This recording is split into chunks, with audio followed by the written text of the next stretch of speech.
And so it is, the season is here again, as my baby daughter opens her eyes to the world as we know it today. Fear terrorizes Middle America. If you're government, it's Christmas season. Long lines to see Santa? Nope. Immunizations. Do you think I want them pumping aluminum, mercury, or squalene into her little veins with these listed side effects? Not if there's something safer. And why does the news media look more and more like advertising? Flu shots, $24, only 160 million shots left. You do the math. I won't be intimidated by fear of mad cows, or flying bird flus, or swiny pigs, or whatever animal is starring in the next year's business production.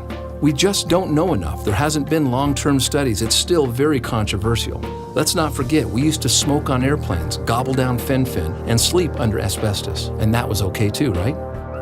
What if she does come down with something, a cough, some sniffles, a fever? Then what are my options? Antibiotics? I hear they're amazing in emergency room situations. But are they safe, and what are their side effects?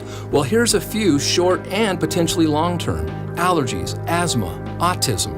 Did you know that American children are the most medicated children in the world?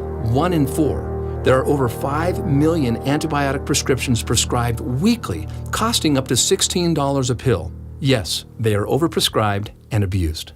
Now we know that this antibiotic abuse leads to resistance and lowered immune response, leaving us vulnerable to about everything. Antibiotic resistance infections cost the U.S. healthcare system in excess of $20 billion a year.